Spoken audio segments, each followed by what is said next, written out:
Hello, everyone, and welcome back. I am so grateful you've joined me today, and I can't wait to dive into something that has the power to change your life. There comes a moment in life when you must confront an uncomfortable truth. Not everyone who enters your life deserves a permanent place in it. People will test your patience, exploit your kindness, and take for granted the chances you so generously extend. And if you're not careful, you'll find yourself trapped in a cycle of giving more than you receive, of hoping for change that never comes, of slowly eroding your own self-worth. But there's a line, a crucial defining line that only you can draw. It's the line that says that was their last chance with me, and when you draw it, it's not an act of cruelty, it's an assertion of your dignity. Because allowing someone to continuously take advantage of your grace is not compassion, it's a failure to recognize your own value. Think about this. How many times have you ignored the warning signs? How often have you rationalized their behavior, excused their shortcomings, and told yourself maybe this time will be different? And yet deep down you've known all along that it wouldn't be. Patterns don't lie. Words are easy. Promises are cheap. But actions, they tell the real story. To say enough is one of the hardest things you'll ever do. It feels final. It feels harsh. But it's also necessary. Because every time you forgive without accountability, you send a message to them and to yourself that your boundaries are negotiable, that your time is expendable, that your worth is secondary. And that's not just a mistake, it's a betrayal of yourself. Walking away doesn't mean you've failed. It doesn't mean you're unforgiving or cold-hearted. It means you've chosen to honor yourself over their inability to change. It means you've decided to invest your energy into something more worthy, into relationships that nurture you, opportunities that align with your values, and a life that respects your worth. The truth is, people treat you the way you allow them to. And if you keep giving unlimited chances, you're teaching them that there are no consequences. You're teaching them that your kindness has no boundaries. And that's a dangerous lesson for them and for you. So when you finally say that was their last chance, understand the gravity of what you're doing. You're not just cutting ties, you're reclaiming your power. You're not just ending a chapter, you're opening the door to something greater. It's not easy, it's not without pain, but it's the kind of pain that leads to growth, to clarity, to freedom. And in that freedom, you'll find the strength to build a life that reflects the person you've always known you could be. Because you are worth more than second, third, or fourth chances. You are worth someone's first and best effort always. Recognizing repeated patterns of behavior requires a level of honesty with yourself that isn't always comfortable.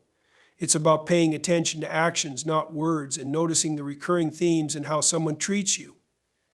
People can be very persuasive with their apologies and promises, but those things are meaningless if their behavior consistently contradicts their words. For example, someone might repeatedly say they value your time, yet they continually cancel plans or show up late. Or they might claim they respect you, but continually dismiss your feelings when you express them. The key is to look beyond isolated incidents and consider the larger pattern. One mistake might be a misunderstanding, two might be a coincidence. But when the same behavior surfaces again and again, it's no longer a mistake, it's a habit, perhaps even a reflection of their character. The real challenge lies in accepting what that pattern reveals. It's tempting to give people the benefit of the doubt, to believe they'll change, or to hope that your patience will inspire them to treat you better. But when someone consistently demonstrates a lack of effort, care, or respect, it's your responsibility to acknowledge that their behavior isn't likely to improve. Recognizing patterns also means looking inward. Ask yourself why you've allowed this behavior to persist. Are you hoping they'll eventually live up to your expectations? Are you afraid of conflict or of losing the relationship altogether? These are hard questions, but they're necessary ones. By identifying the repeated patterns in someone else's behavior, you also uncover the patterns in your tendencies to forgive too easily, to avoid confrontation, or to settle for less than you deserve. It's not about being overly critical or expecting perfection from others. It's about being realistic. People show you who they are over time, and when their actions repeatedly hurt, disappoint, or disrespect you, it's not your job to fix them or to wait endlessly for them to change. Your role is to recognize the truth in their behavior and decide what's best for your own well-being. Establishing boundaries is one of the most vital acts of self-respect and emotional health. It's about defining what you will and will not tolerate, not just from others, but also from yourself.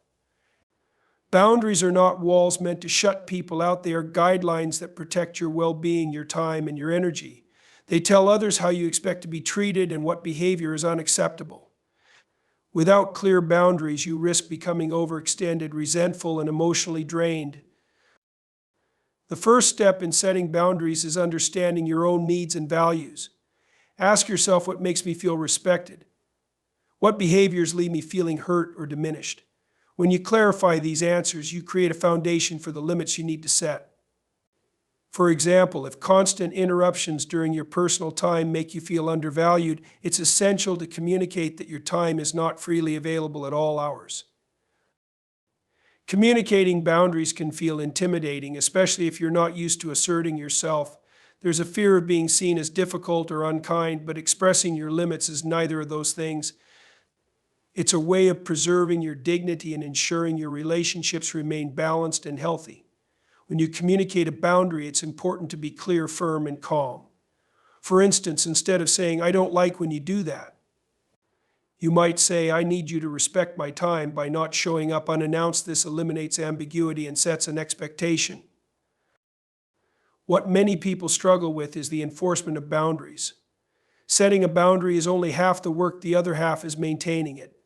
There will be times when others test your limits, either intentionally or out of habit. It's in these moments that you must remain resolute. If someone repeatedly violates a boundary, you must be prepared to enforce consequences, whether that means limiting your interactions with them, removing yourself from a situation, or even ending the relationship if necessary. Consistency is crucial because the moment you compromise your boundaries, you teach others that they aren't fixed, and they will feel free to cross them again. Establishing boundaries also requires a deep understanding that they aren't selfish. They're not about punishing others, they're about honoring yourself.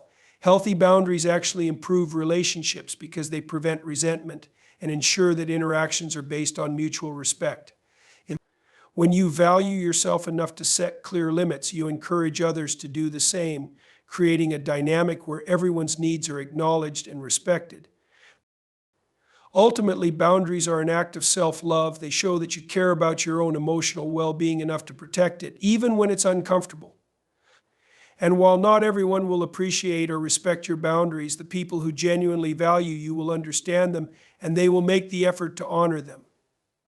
Valuing self-worth begins with understanding your inherent value as a person, independent of what others think, say, or do. It's the recognition that your existence alone carries meaning and that you deserve respect, kindness, and care not because you've earned it through actions or accomplishments, but because it's your right. Too often, people tie their sense of worth to external validation, whether it's the approval of others, career achievements, or material success.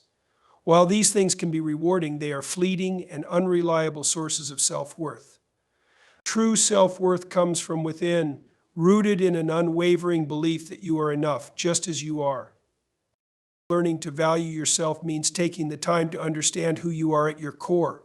What are your strengths? What are your passions? What brings you joy? These are questions that help you see yourself clearly, beyond the roles you play or the expectations placed upon you. It's about acknowledging your unique contributions to the world, no matter how big or small, and embracing the qualities that make you who you are. Valuing self-worth also means setting standards for how you expect to be treated. When you truly value yourself, you recognize that you deserve to be surrounded by people who uplift and respect you, not those who diminish or take advantage of you. You no longer tolerate relationships or situations that leave you feeling unworthy or insignificant. Instead, you seek out environments that align with your values and nurture your growth.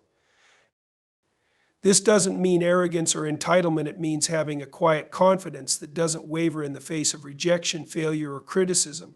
You understand that your worth is not contingent on being liked by everyone or succeeding in every endeavor. You can accept your flaws and mistakes without letting them define you because you know they are a part of your journey, not a measure of your value. Building self-worth often requires letting go of harmful patterns or beliefs that have undermined you in the past. It might mean rejecting negative self-talk, forgiving yourself for past failures, or distancing yourself from people who have diminished your confidence. It's not an overnight transformation, but a continuous practice of treating yourself with kindness and respect. You must become your own advocate, standing up for yourself when needed and prioritizing your needs without guilt. When you value yourself, you also take care of yourself. You invest in your well-being, whether that's through physical health, mental clarity, or emotional balance. You set boundaries, pursue meaningful goals, and celebrate your achievements no matter how small. Valuing self-worth is not just about knowing your value, it's about living in a way that reflects it. It's about walking through life with the knowledge that you matter, not in comparison to others, but in your own unique and undeniable way. Letting go as an act of growth is one of the most challenging yet liberating decisions you can make. It's not about giving up or running away, it's about recognizing when something or someone no longer serves your well-being or aligns with your values. Letting go requires courage because it often involves confronting your fears, the fear of being alone, the fear of failure, or the fear of losing something familiar. But within this act lies the potential for transformation and renewal. When you let go, you create space for new opportunities, relationships, and experiences that are better suited to your life's current chapter. Holding on to what no longer fits, whether it's a toxic relationship, a draining job, or an outdated mindset, can keep you stuck in a cycle of stagnation. Growth requires movement, and sometimes that movement means releasing what weighs you down. It's not always easy to recognize what needs to be let go. You might feel attached to the memories, the promises, or the potential of what could have been. But growth demands that you face reality as it is, not as you wish it to be. Letting go also involves trust in yourself and in the process of life. It's about believing that even if you release something you've held on to for a long time, you'll find your way forward. This trust doesn't come easily. It's built gradually as you see the positive changes that follow your decision. You begin to realize that every ending carries the seed of a new beginning, and that by letting go, you're not losing something but making room for something better. The act of letting go is not a sign of weakness, but a profound act of strength. It takes self-awareness to recognize when something is no longer right for you and self-respect to act on that realization.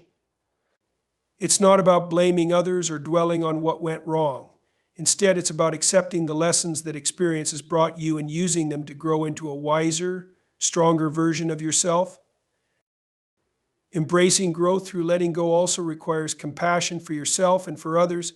It's about understanding that holding on out of guilt, obligation, or fear doesn't benefit anyone. Letting go allows you to heal, to redefine your path, and to focus on the things that truly matter. It's a way of honoring your journey and acknowledging that some things, while meaningful at one time, are not meant to stay forever. Ultimately, letting go is an act of faith in your own capacity to adapt, learn, and thrive. It's a declaration that you value your peace, your growth, and your future more than the comfort of staying the same. And as difficult as it may be, it's often the most significant step you can take toward becoming the person you're meant to be. Embracing the power of choice is one of the most profound realizations you can have in life. It is the understanding that no matter your circumstances, you always have the ability to choose how you respond, how you act, and how you shape your future. This power lies at the core of personal freedom and responsibility. While you may not have control over everything that happens to you, you have absolute control over how you interpret and respond to those events. That choice is where your true power resides. Many people live as though they are victims of their circumstances, believing that life happens to them rather than recognizing their ability to influence it. They blame external factors for their dissatisfaction, whether it's their upbringing, their environment, or the behavior of others. While these factors are undeniably impactful, they do not define you unless you allow them to. Embracing the power of choice means taking ownership of your life, refusing to surrender control to external forces, and realizing that even in the smallest decisions, you shape the direction of your journey. Choosing is not always easy. It often comes with uncertainty, risk, and the potential for failure. But avoiding choice is still a choice to remain stagnant, to let fear dictate your path, and to forfeit the opportunity for growth. When you embrace your power to choose, you understand that every decision carries consequences, but it also carries the potential for transformation. Each choice, no matter how small, contributes to the person you become and the life you create. This power also comes with a sense of responsibility. When you recognize that your choices matter, you can no longer blame others for where you are. Instead, you start asking yourself, what can I do to change this? This shift in mindset is transformative because it moves you from a place of helplessness to a position of agency. It reminds you that while you may not be able to control every aspect of your life, you can control how you navigate it. Embracing choice also means letting go of excuses. It's tempting to rationalize inaction by telling yourself that you don't have the time, resources, or skills to make a change. But the truth is, even the smallest actions can set you on a new trajectory. A single decision to prioritize your health, pursue a passion, or distance yourself from negativity can ripple outward, creating profound changes over time. The key is to start, to choose deliberately, and to commit to the choices that align with your values and aspirations. The power of choice is also liberating because it reminds you that you are not defined by your past. Mistakes and failures may be part of your story, but they are not the end of it. Each day offers a new opportunity to choose differently, to learn from what went wrong, and to move forward with greater wisdom and clarity. This ability to start anew is one of the most empowering aspects of choice. It is a constant reminder that you are not bound by who you were yesterday. Ultimately, embracing the power of choice is about stepping into your role as the author of your own life. It's about refusing to live passively, taking ownership of your decisions, and understanding that with every choice you have the ability to shape your destiny. This realization is both humbling and exhilarating because it places the responsibility for your happiness and success squarely in your hands. It reminds you that while life may be unpredictable, your power to choose how you engage with it is constant. And that power is what allows you to grow, to overcome, and to thrive. In the end, your life is a reflection of the choices you make. Each decision, no matter how small, carries the power to shape your future. You can choose to stay bound by fear, excuses, or the expectations of others, or you can choose to step into your own strength, take ownership of your path, and create a life that aligns with your deepest values. The power of choice is always in your hands, and with it comes the responsibility to honor yourself, your potential, and the opportunities life presents. Remember this, your past does not define you, your circumstances do not confine you, and no one else can decide your worth or your destiny. You have the power to rise above, to let go, to set boundaries, and to choose growth over comfort. So make the choice to live boldly, to stand firmly in your self-worth, and to embrace the life you are capable of building. The strongest message you can send to the world and to yourself is this: you are the architect of your life, and every choice you make is a brick in the foundation of your future. Choose wisely and choose with courage,